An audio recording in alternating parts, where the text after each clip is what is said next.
Today, I'm going to let the cat out of the bag.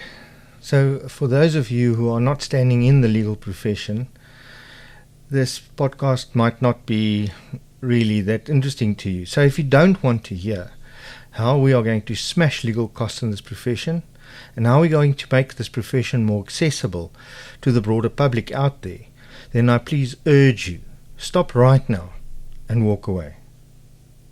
And if you think you didn't hear me correctly, let me repeat that.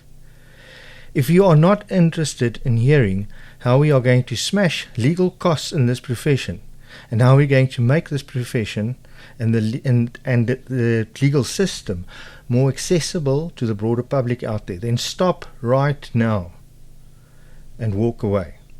If you are still here, you have been warned. John Maxwell said, "When you make a commitment, you create hope. When you honor your commitment, you create trust." Now, I hope that you are going to keep me accountable for the commitments that I have made towards you to bring change in our profession. But here's the deal. In return, I need you to trust my team and I that we will achieve that. But it's not going to be an overnight process. As I've mentioned to you before, it is going to take some time and patience. But as we gain momentum and get traction with those of you who's been so loyally following us, I promise you the process will speed up. And let me make you a wager. In 2 years from now, no, make that a year from now, you are going to notice a remarkable difference. In 2 years from now, you are going to call that change.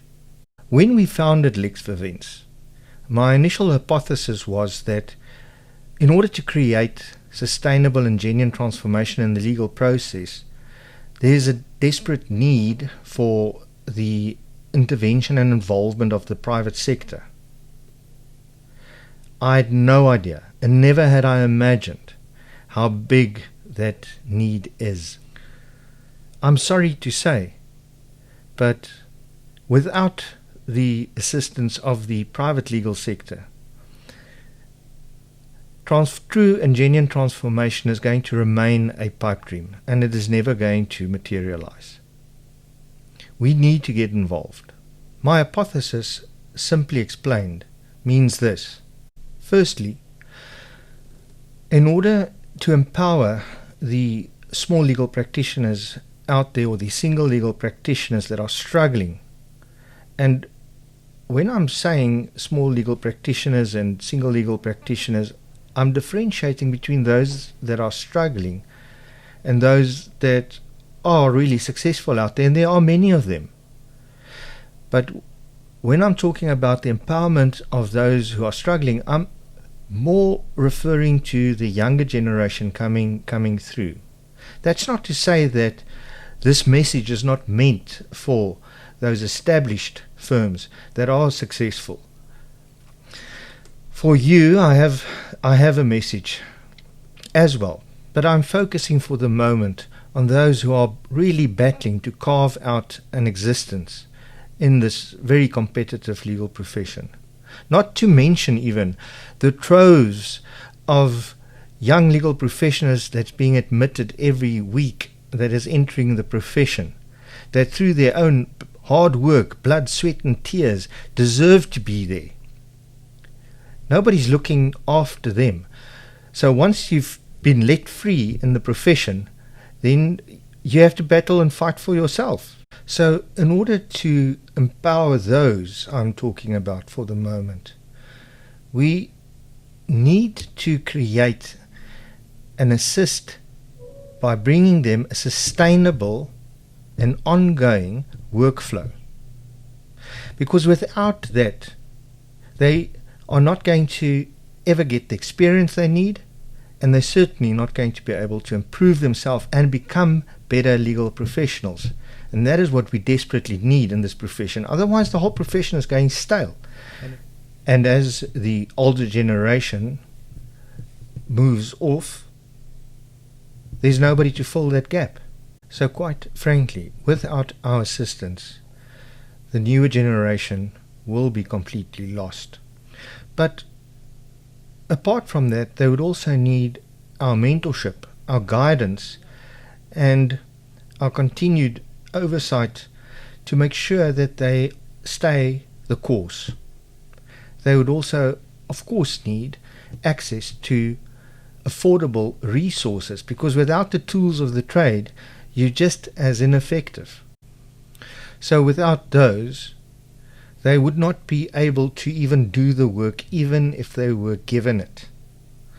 Which makes me think of when I started out. I remember we used to jokingly say that first you pray to get the work, and when you get the work, you pray that you'll have the knowledge and experience to be able to do the work, or at least somebody to help you. And then, once you've managed to actually do the work, you hope and pray that you're going to get paid. So whilst empowerment of the younger generation or the struggling practitioners out there is standing at one side of the equation, the other side of the equation is that we have to make legal services more affordable to the broader public out there. And I've been saying much about this. Now, you may ask me, how in the hell do you suppose, or do you propose that we make that happen? Well, here's my answer. And here it is.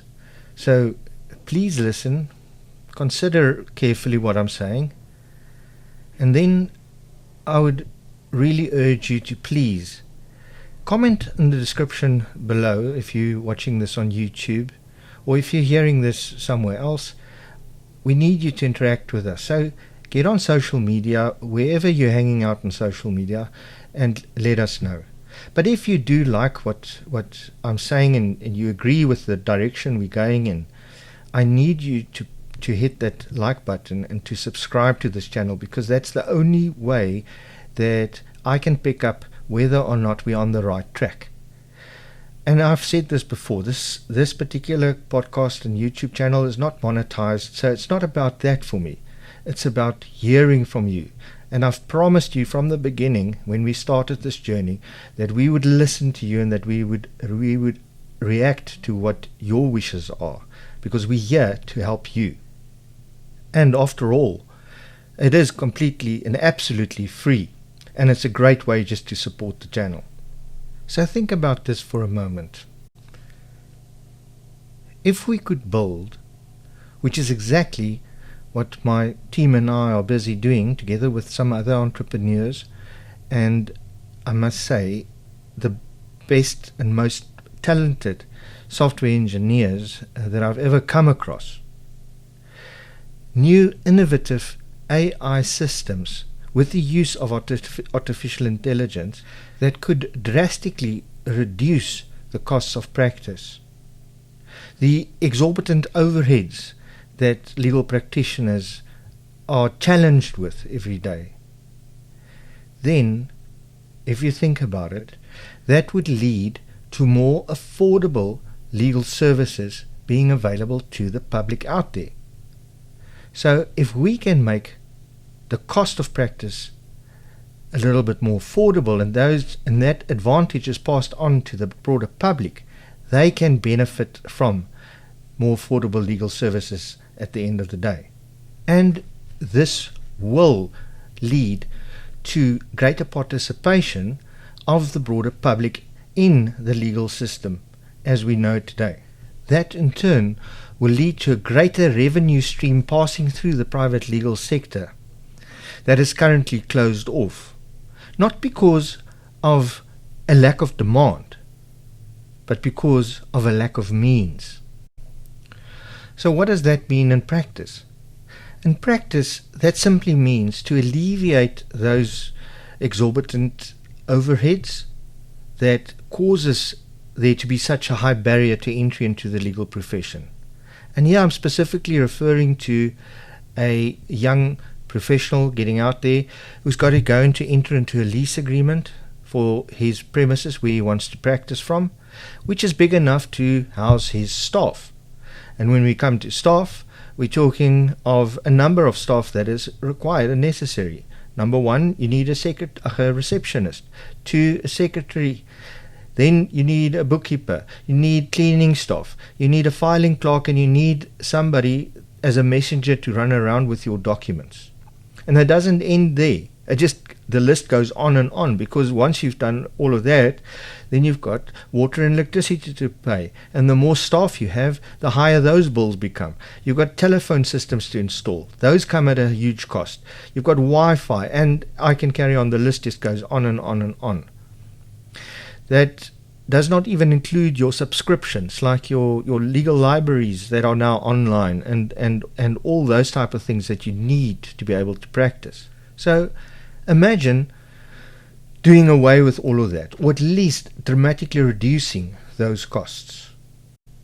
You would have a massive competitive edge over your competitors who have to carry all those costs and who is fighting for work in the same market as you.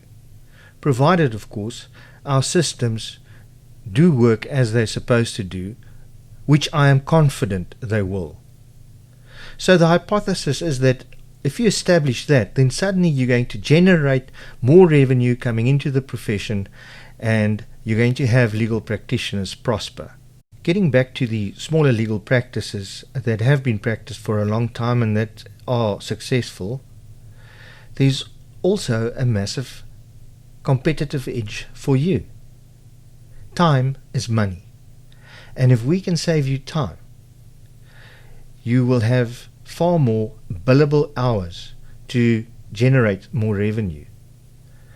The average legal practitioner, single practitioner in this country, only has about 5 to 6 billable hours a day. And that is because of the attention that and the time that is consumed by fixing things, by running around with staff problems, etc., etc., etc.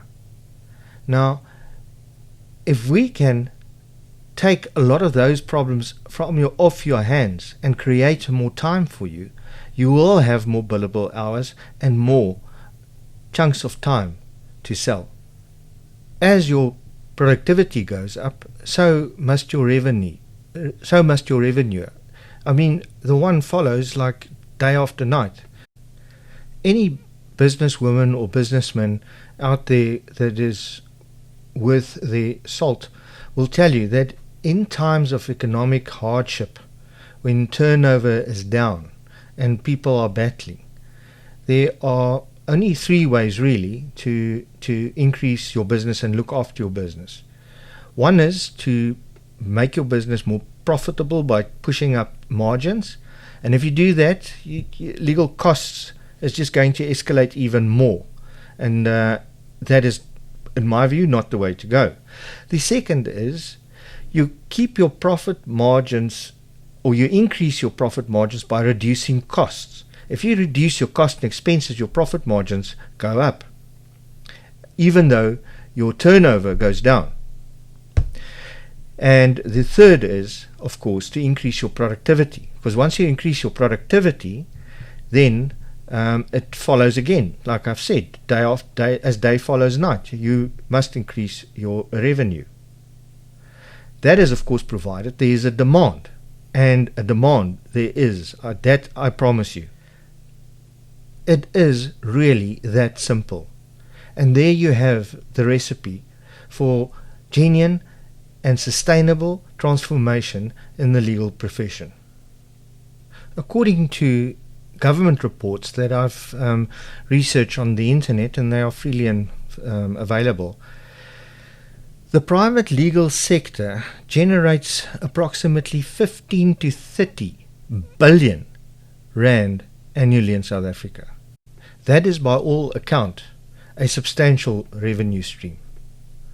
The problem is this, that it bypasses the smaller firms and the smaller legal practitioners within the private legal system, because those reports point out that they're largely generated by the bigger corporate firms And the names I'm not going to mention now, but you will know who they are.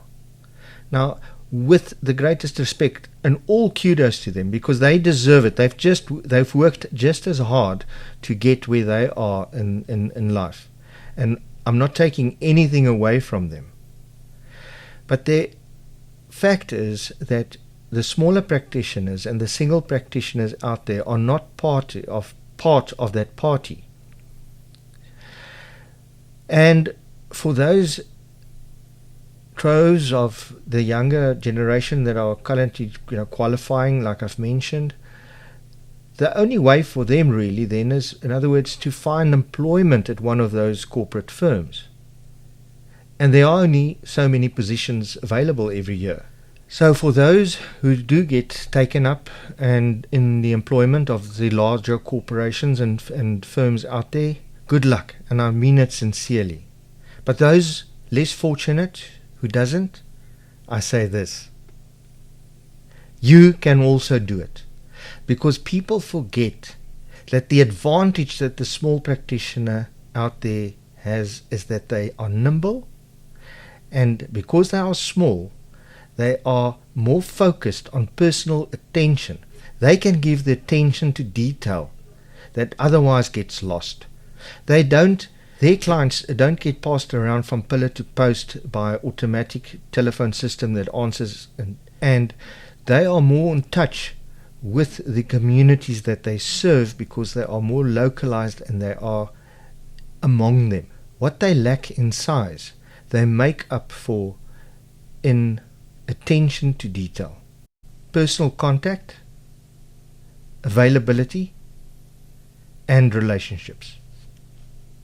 And let me tell you this: if you can meet their price point, you will be killing it, because work will be flooding in, and you will have more than what you can handle. Mark my words. Thank you.